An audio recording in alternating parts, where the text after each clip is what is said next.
वैसे तो रंगों और दृश्यों का महत्व अपना जीवन में अलग ही होता है, लेकिन बात हम जिस रंग और जिस दृश्य का कर रहा हो वह हमारे आपके द्वारा नहीं, जबकि प्राकृतिक द्वारा बनाया गया सुंदरतम दृश्यों में से एक है। जी, मैं बात रेनबो का कर रहा हूँ, जो हमें कभी कभार बरसात के मौसमों में नीले आसमान में एक खूबसूरत सा दृश्य जो 7 रंगों में बटा होता है वो हमें दिखाई देने लगता है।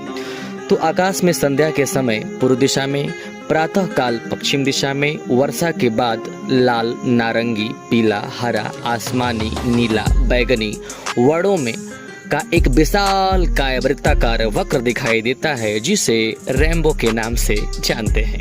जी हाँ, अब यदि बात इंद्रधनुष की हो गई है तो आइए संक्षेप में जानते हैं कुछ और बातें। दरअसल इंद्रधनुष एक लैटिन भाषा का शब्द है जो आर्कस पुलिवस शब्द से लिया गया है, जिसका अर्थ होता है बरसात की चाँप। सही सुना आपने। वैसे इस नाम से लगभग सभी लोग परिचित होंगे, और जो परिचित है उन्होंने जीवन में एक या कई बार देखा होगा, और जो देखा होगा उसके मन में सवाल भी आया होगा कि अरे यार ये है क्या।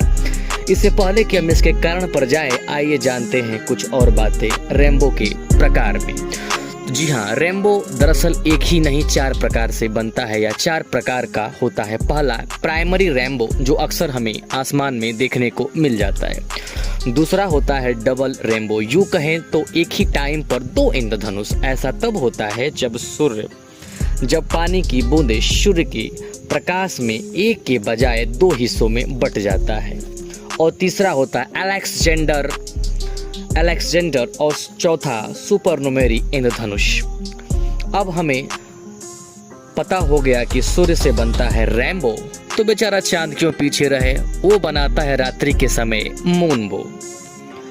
अब तक का सबसे लंबा दिखने वाला रेनबो ताइवान के चाइनीज कल्चर यूनिवर्सिटी में लगातार 8 घंटे तक देखा गया, जिसे Guinness of world book record में दर्ज किया गया। दरअसल रेनबो का आधा ही दिखाई क्यों देता है? क्योंकि हम लोग धरती पे हैं। यदि हम प्लेन से रेनबो को देखें तो हमें ओ शेप का रेनबो दिखाई देता है। अब आइए नजर डालते हैं कारण पे। अब बात करें इसके बनने का कारण, तो सूर्य की किरणें जो हमें व्हाइट दिखाई देती है, दरअसल वो व्हाइट होती नहीं है। यदि इसको हम प्रिज्म से गुजारा जाए तो ये अपनी राज खोल देती है और अपने दामन में छुपाए ये 7 रंग हमें दिखाई देने लगता है। बरसात के मौसम में आसमान में पानी की बूंदें प्रिज्म का काम करती है। जब सूर्य की किरणें पास होती है तो ये बूंदें प्रिज्म की तरह 7 रंगों में बांट देती है, जिसके कारण आसमान में हमें रेनबो दिखाई देता है। आसमान के अलावा यदि आपको कभी कभार वाटरफॉल के पास जाने का मौका मिले तो हमें वहाँ भी वाटरफॉल के आसपास हमें रेनबो दिखाई देने लगता है। धन्यवाद। Thanks for watching my video.